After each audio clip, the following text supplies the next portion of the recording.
Secretary of State Mike Pompeo is currently Secretary of Stating in Europe right now. So let's see how things are going.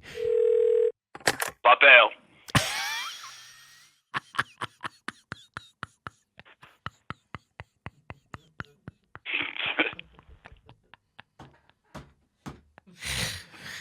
I forgot that's how he does.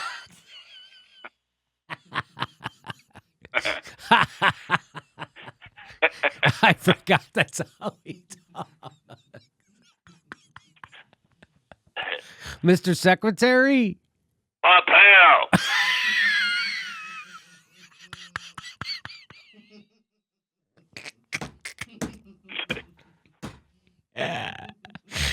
Okay, right. Mr. Secretary, it's Jimmy Dore. How are you? Oh, hey, Jimmy. I'm well. I'm currently on a state visit in Europe to try to align our allies in the region with our interests with regard to China. And I'd say it's going very well. As usual, it's a game of 3D chess, but we're winning. Oh, that's great. We're 3D. Oh, that's great. Where are you? In UK, Germany, France? Denmark, actually. Denmark. Well, of course, Denmark. Denmark is, and always has been, one of our primary strategic allies in the North Atlantic. I don't remember hearing that. Jimmy, come on. Come on. The history of Dano-American relations is perhaps the most fundamental pillar of our foreign policy initiatives for the past 150 years. Is that so? Well, of course. Who did the U.S. purchase the Virgin Islands from? Denmark. The U.S. entered both world wars against Germany as allies in Denmark, which borders Germany to the south. North America itself was discovered by Leif Erikson in 1000 AD, who was a Viking, which is like a real Denmark kind of thing. Also, Hamlet is like a really famous play. You seem to be clutching at straws here. Oh, absolutely not. And is the custom. I'm here with our time-honored Danish friends, getting a belly full of frikadeller and aquavit. Excuse me? Frikadeller and aquavit. What in the world? Those are, respectively, pan-fried Danish pork meatballs and a hard liquor infused with caraway seeds. The inside of my esophagus now looks like that thing they went through at the end of 2001, A Space Odyssey. I'm in excruciating pain.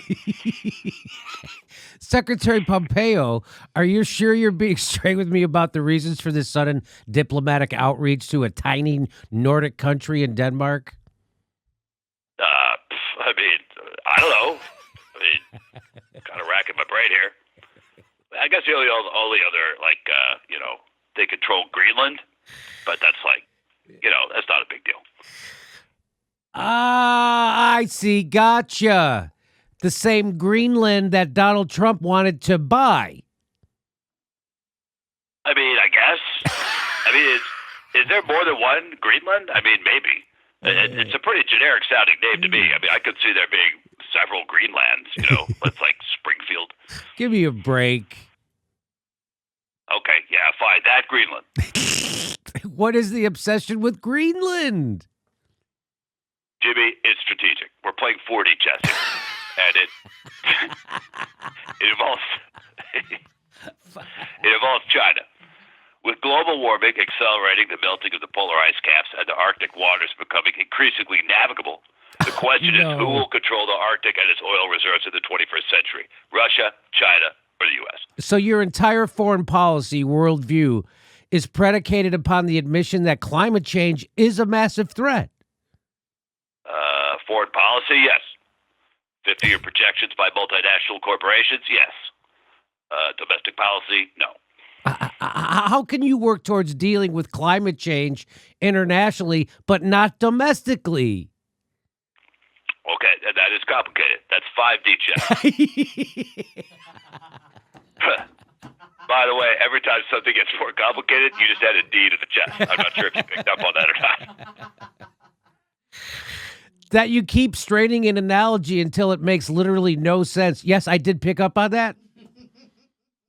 Okay, look, perhaps to a layman such as yourself, preparing for climate change looks like implementing domestic policies that would reverse or at least mitigate warming trends, revamping infrastructure to handle rising sea levels, and readying society for mass migrations. Yeah. Well, okay, but you aren't privy to the dossiers and such that have been prepared for me by oil companies' defense contractors. It's not your fault. You just don't know. Yeah. And it turns out we face climate change by shutting down the Chinese consulate in Houston as a meaningless chest-beating measure and sending me up to Copenhagen to suck down pickled herring and watch old Victor Borga VHS tapes and pretending to laugh. This is insane. Our government's top climate change priority is ensuring access to more oil, which itself has caused the crisis to begin with. Jimmy, I assure you it is not insane at all.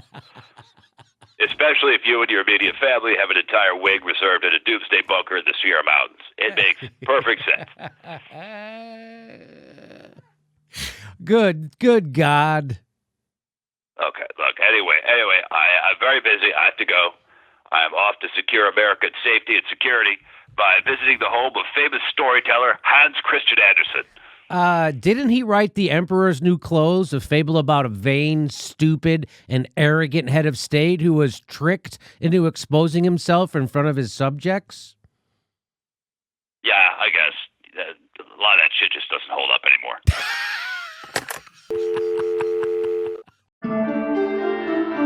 Hey, this is the part where I tell you where our live shows are, but there aren't any. And then I would tell you to go join our premium, but nobody has a fucking job. So why don't you just enjoy the video?